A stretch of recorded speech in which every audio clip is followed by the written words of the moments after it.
Assalamualaikum warahmatullahi wabarakatuh. Perkenalkan, saya Taliti Sarjana Terapan Kebidanan BDN.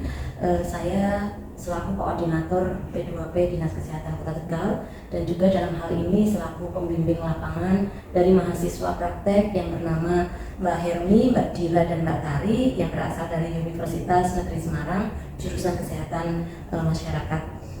Saya ingin menyampaikan beberapa hal berkaitan dengan hasil dari praktek lapangan dari 3 mahasiswa yang tadi saya sebutkan. Yang pertama, apresiasi selamat kepada 3 mahasiswa yang telah menyelesaikan praktek lapangannya dengan baik. Mudah-mudahan ilmu yang didapat di lapangan, khususnya di Dinas Kesehatan Kota Tegal, akan menjadikan pedoman bagi teman-teman sekalian, bagi adik-adik yang bertiga ini untuk menjadi tenaga kesehatan yang profesional ke depannya. Kemudian yang kedua, saya ingin menyampaikan terima kasih kepada Sivitas Universitas Negeri Semarang, jurusan Kesehatan Masyarakat yang telah menerjunkan mahasiswanya untuk praktek lapangan di Dinas Kesehatan Kota Tegal. Dari kegiatan praktek lapangan ini, kami menyimpulkan ada beberapa manfaat yang kami peroleh, juga mungkin adik-adik peroleh, ya, dan juga ada beberapa kendala. Dan yang termasuk manfaat dari kegiatan praktek lapangan adalah yang pertama, adik-adik mahasiswa ini menjadi tambahan sumber daya bagi kami di Dinas Kesehatan untuk melakukan edukasi kepada masyarakat.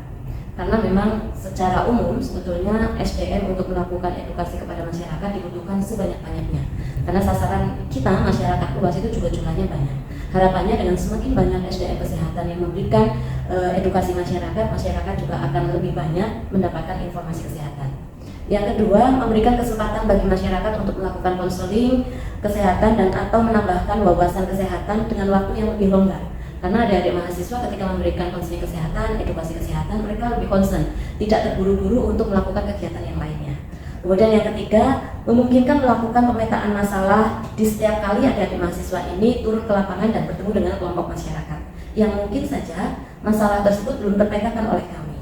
Kemudian yang keempat, laporan yang dibuat atau disusun oleh adik-adik mahasiswa yang di dalamnya juga mencantumkan berbagai macam kondisi kesehatan Kota Tegal yang tentu itu juga menjadi masalah kesehatan di Kota Tegal. Ini bisa menjadi tolak ukur bagi kami kondisi kesehatan di Kota Tegal yang kemudian akan kami tindak lanjuti dengan validasi data atau validasi kondisi. Jika memang kondisi yang dipetakan oleh adik-adik mahasiswa ini betul atau benar, maka kami akan melakukan tindak lanjut untuk menata laksana atau menangani permasalahan tadi.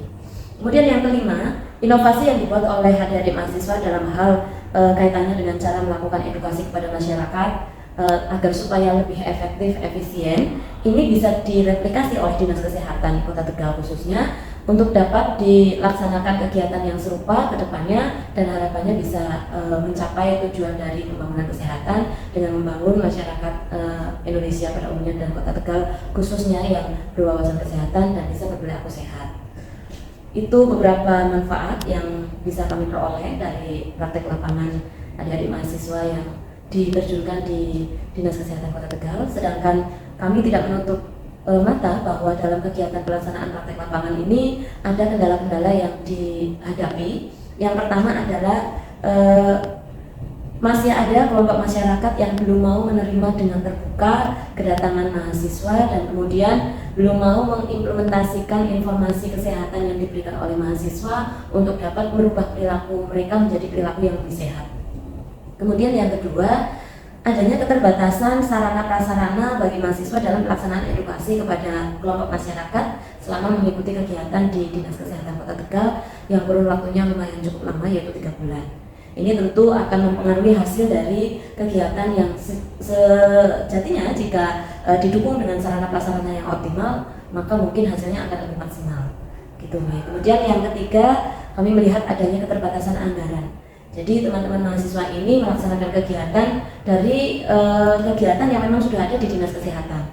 Mereka tidak melaksanakan kegiatan secara mandiri, tidak membuat perencanaan secara khusus untuk kelompok masyarakat tertentu, tetapi kegiatannya mengikuti kegiatan yang ada.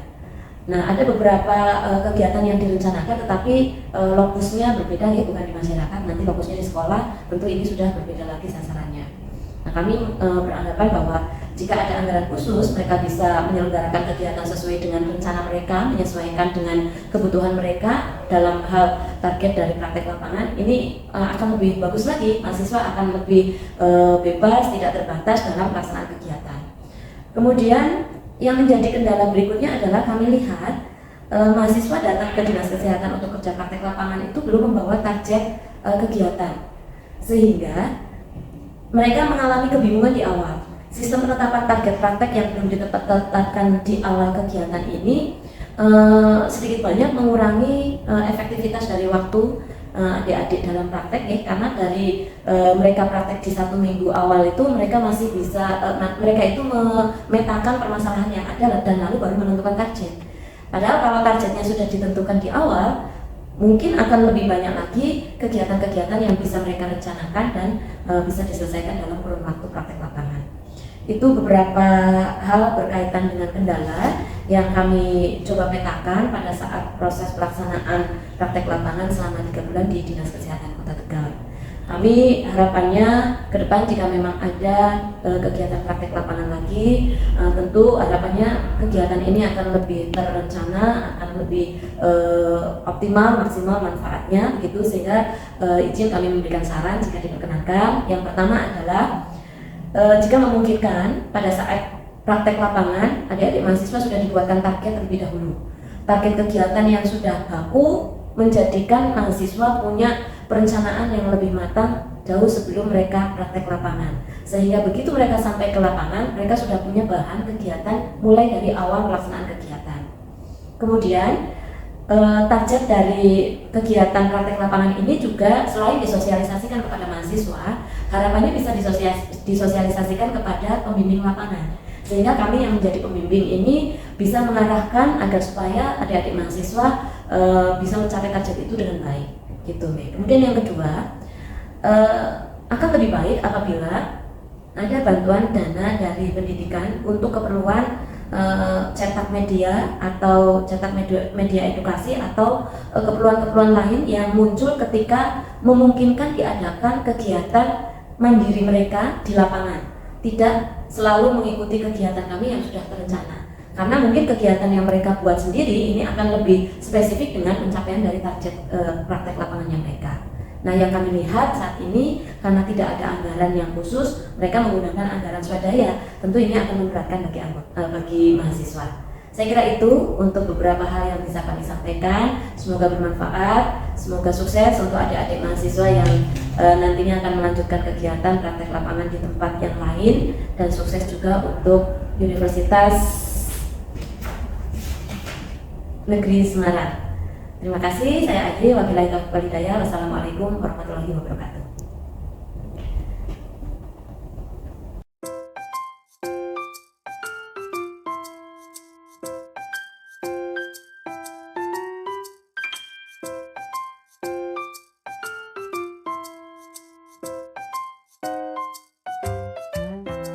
Ya, perkenalkan, nama saya Samuel Christian Adi Nugroho. Saya petugas promosi kesehatan dari Puskesmas Lorok Kota Tegal.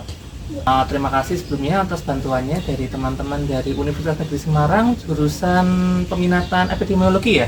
Iya. Dari peminatan epidemiologi kemarin teman-teman dari UNES berjumlah 3 orang datang ke Posyandu ini, Posyandu Anggrek, untuk membantu menjelaskan, untuk membantu memperkenalkan teman-teman remaja tentang apa itu TBC, bagaimana pencegahannya, bagaimana penularannya, seperti itu. Jadi jelas sangat bermanfaat sekali ya, karena kan yang namanya TBC itu penyakit yang tidak kelihatan. Biar teman-teman di sini terutama yang remaja bisa aware, bisa tahu, bisa waspada dan bisa mencegah terjadinya penularan TBC seperti itu. Kemudian Pak, sekiranya bisa dijelaskan Pak, apa saja manfaat dari program yang telah kita jalankan untuk komunitas? Ya, jelas manfaatnya teman-teman remaja bisa paham, bisa tahu, bisa mencegah tentang TBC. Karena kan sebelumnya mereka harus tahu dulu ya, belum bisa mencegah seperti itu. Dan kemarin juga kalau nggak salah ada gamesnya ya Mbak ya, karena ada games itu anak-anak jadi tertarik, jadi antusias seperti itu. Kemudian untuk hambatannya sekiranya yang bisa Bapak lihat apa ya Pak? Untuk hambatan sepertinya karena kemarin jumlahnya banyak juga ya, jadinya anak-anak pecah konsentrasi seperti itu. Memang itu hambatan yang alami kalau misalnya di ruangan terbuka seperti ini dan Kebetulan kalau misalnya bisa dilihat sebelah sini ada rel kereta juga, jadi ketika menyampaikan pesan terputus ada kereta, terus menyampaikan pesan lagi konsentrasinya terputus. Seperti itu hambatannya kemarin. Baik, terima kasih banyak Pak. Kemudian mungkin ada saran Pak dari Bapak untuk program kedepannya bagaimana? Ya, sarannya karena dari EPID ya. Iya. Ya, karena dari EPID saran kedepannya mungkin bisa bahas penyakit-penyakit lain ya selain dari TBC, mungkin bisa HIV, seperti penyakit-penyakit yang lainnya lah yang sedang cukup umum, dan ibaratnya dari remaja sendiri pun juga harus paham tentang penyakit-penyakit tersebut seperti itu. Sebelumnya terima kasih banyak buat teman-teman dari UNES sudah ikut membantu ya di sini ya, dan harapannya ke depannya bisa mendapat ilmu, bisa mendapat manfaat di Posyandu Remaja Anggrek ini. Dan barangkali ada salah-salah dari kami, saya selaku promosi kesehatan, kader-kader kesehatan atau teman-teman remaja mohon dimaafkan. Terima kasih.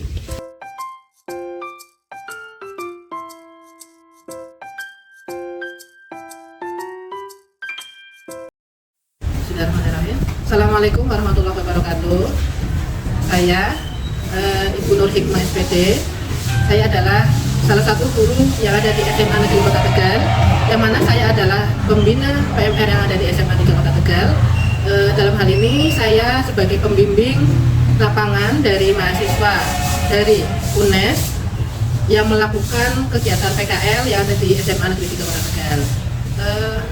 Saya sangat menyambut baik kegiatan PKL yang dilaksanakan teman-teman dari UNES, dan alhamdulillah kegiatan yang dilaksanakan sudah berjalan dengan baik. Meskipun ada sedikit kendala ketika melakukan kegiatan tersebut, kendala tersebut memang ada, namun tidak terlalu berarti.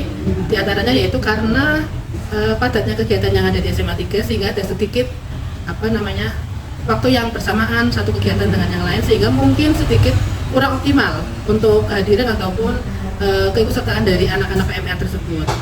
Namun kami berharap kendala tersebut bukan merupakan kendala yang besar dan nantinya bisa dilaksanakan ataupun ditindaklanjuti dengan baik.